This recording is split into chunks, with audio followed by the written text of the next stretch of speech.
किसान भाइयों नमस्कार। स्वागत है आपका हमारे YouTube चैनल स्मार्ट एग्रीकल्चर में। आज के इस वीडियो में हम बात करेंगे चने की पैदावार कैसे बढ़ाएं। चने की पैदावार बढ़ाने के लिए आपको किन किन बातों का ध्यान रखना है। किसान भाइयों, चने की पैदावार सबसे ज़्यादा उसके फुटाव और चने में पानी लगाने के समय के ऊपर डिपेंड करती है।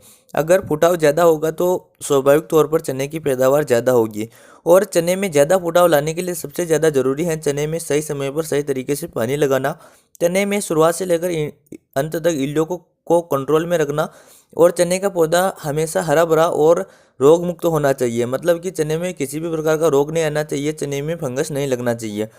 तो अब आगे इस वीडियो में हम पूरी डिटेल के साथ बात करेंगे चने की पैदावार बढ़ाने के लिए आपको क्या क्या करना चाहिए। तो किसान भाइयों, इसके लिए आप वीडियो को अंत तक जरूर देखना। और आप हमारे चैनल पर नए हो तो चैनल को सब्सक्राइब करके उसके बाद जो घंटे के निशान है उसे जरूर दबा दीजिए।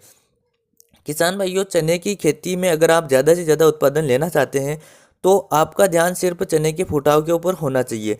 तो ज़्यादा फुटाव लाने के लिए सबसे ज़्यादा ज़रूरी है चने में इल्लियों को कंट्रोल करना, क्योंकि चने की इल्लियाँ जो होती हैं वह शुरुआती स्टेज में चने की शाखाओं को काटती हैं जिससे फुटाव कम होता है। और फूल आने के बाद वह फूलों को काटती हैं जिससे गेटे कम बनते हैं। और किसान भाइयों, अगर चने में दाना भराव के समय भी इल्लियाँ लग जाती हैं तो वह दानों को नुकसान पहुंचाती हैं और गेटे को नीचे काटना शुरू कर देती हैं। तो इसलिए अगर आप ज़्यादा पैदावार लेना चाहते हैं तो चने में शुरुआत से लेकर अंत तक इल्लियों को कंट्रोल में रखना बहुत ज़्यादा ज़रूरी है। और किसान भाइयों, अगर आप चने का ज़्यादा फुटाव लेना चाहते हैं तो आपको चने में सही समय पर पानी लगाना भी ज़रूरी है, क्योंकि बड़े बुजुर्ग ऐसे कहते हैं कि अगर हम चने में गलत समय और ज़्यादा पानी लगा देते हैं तो उसके कारण चने पागल हो जाते हैं। पागल होने से मेरा मतलब है चने में फुटाव बहुत ज़्यादा हो जाता है, लेकिन चने में फूल नहीं आते हैं और गेटे भी नहीं बन पाते हैं, जिससे किसान भाइयों की पैदावार कम निकलती है। तो आगे इस वीडियो में हम इन दोनों के बारे में बात करेंगे। तो सबसे पहले बात करते हैं चने में इल्लियों को कंट्रोल कैसे करें। तो अगर आप चने में शुरुआत से लेकर अंत तक इल्लियों को कंट्रोल में रखना चाहते हैं तो आपको कम से कम 2 बार चने में इल्लियों का स्प्रे करना ज़रूरी है। और फिर भी अगर दाना भराव के समय आपको इल्लियाँ नज़र आती हैं तो आपको चने में तीसरा कीटनाशक स्प्रे भी करना चाहिए। अब दोनों स्प्रे के बारे में बात करें तो पहला स्प्रे आपको चने की फसल जब 30 दिन की हो जाती है तब आपको इमामेक्टिन बेंजोएट का कर देना चाहिए, क्योंकि उस टाइम पर चने में इल्लियाँ बहुत ही छोटी अवस्था में होती हैं तो वो इमामेक्टिन बेंजोएट उनको आसानी से कंट्रोल कर लेता है। मैंने इस वीडियो में जो आपको चने दिखाई दे रहे हैं, मैंने खुद इन चनों में इमामेक्टिन बेंजोएट का स्प्रे किया है। किसान भाइयों, चने में आपको इल्लियों का दूसरा स्प्रे करना चाहिए फूल आते समय, या आपके सभी फूल निकल आए तब आपको दूसरा स्प्रे कर देना चाहिए। उस समय पर आपको किसी हैवी कीटनाशक लेने की आवश्यकता होती है, जैसे कि आप बायर की फेम, सिजेंटा की एम्प्लीगो या फिर एफएमसी की कोराजन का प्रयोग भी कर सकते हैं। किसान भाइयों, 2 स्प्रे करने के बाद भी अगर आपको दाना भराव के समय चने में इल्लियाँ नजर आती हैं तो आपको चने में तीसरा कीटनाशक स्प्रे भी कर देना चाहिए। तीसरा कीटनाशक स्प्रे आपको ऐसी दवा का करना चाहिए जिसका प्रयोग आपने पहले और दूसरे स्प्रे में नहीं किया है। मतलब कि अगर आपने पहले स्प्रे में इमामेक्टिन बेंजोएट का प्रयोग किया है, दूसरे स्प्रे में आपने बायर की फेम का प्रयोग किया है, तो आप तीसरे स्प्रे में इन दोनों में से किसी भी दवाई का प्रयोग नहीं करना चाहिए।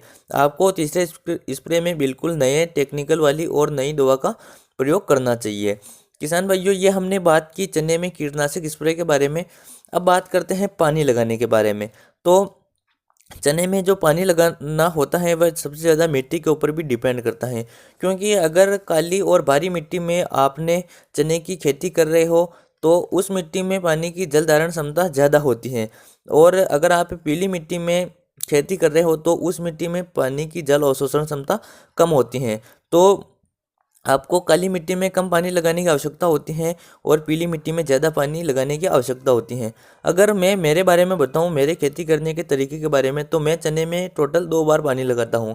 चने में मैं पहला पानी लगाता हूं जब चने की फसल 30-35 दिन की हो जाती है तब। और उसके अलावा चने में मैं दूसरा पानी लगाता हूं चने में जो फूल होते हैं सभी फूलों से गेटे बन जाते हैं, यानी कि चने की फसल में एक भी फूल नहीं होता है, तब मैं चने में दूसरा पानी लगाता हूं जिससे दाना भराव अच्छे तरीके से हो जाता है। और किसान भाइयों, दूसरा पानी आपको कभी भी जब चने में फूल मौजूद होते हैं तब नहीं लगाना चाहिए, या तो फूल आने से पहले लगाना चाहिए या फूल मतलब सभी फूलों के गेटे बनने के बाद ही लगाना चाहिए। क्योंकि अगर आप उस टाइम पर पानी लगा देते हो तो उसमें चने में फुटाव ज़्यादा होगा और फूल जड़ भी सकते हैं। तो किसान भाइयों, अलग अलग क्षेत्रों में अलग अलग टाइम पर पानी लगाया जाता है। तो आप अपने क्षेत्र में जिस प्रकार से पानी लगाते हैं और अगर आप अच्छा उत्पादन प्राप्त कर रहे हैं तो आप पानी के तरीके को बदलिए मत। आप हर साल जिस प्रकार से पानी लगाते हैं उसी प्रकार से इस साल भी पानी लगाइए। उसके अलावा कुछ किसान भाइयों के कमेंट आते हैं, उन्होंने चने में सब कुछ कर दिया, उसके बाद भी चने में फुटाव नहीं आ रहे हैं। तो उन किसान भाइयों को चने में टॉनिक का प्रयोग करना चाहिए। टॉनिक के रूप में आप कृषि रसायन के पोषक सुपर टॉनिक का प्रयोग करें तो आपको बहुत अच्छा रिजल्ट मिलेगा। क्योंकि पिछले साल हमारे एक खेत में चने का फुटाव नहीं हुआ था, तो हमने कृषि रसायन के पोषक सुपर टॉनिक का प्रयोग किया था, जिससे चने में बहुत ही अच्छा रिजल्ट देखने को मिला था और बाद में जाकर उन चनों में अच्छा फुटाव हुआ और हमें बम्पर उत्पादन मिला था। तो किसान भाइयों, आप इन बातों को अगर ध्यान रख लेते हैं तो आप चने की ज़्यादा से ज़्यादा पैदावार प्राप्त कर सकते हैं। तो उम्मीद करते हैं ये वीडियो आपको पसंद आया होगा। वीडियो पसंद आया तो वीडियो को लाइक जरूर कीजिएगा। चलिए किसान भाइयों, मिलते हैं अगले वीडियो में। जय जवान जय किसान।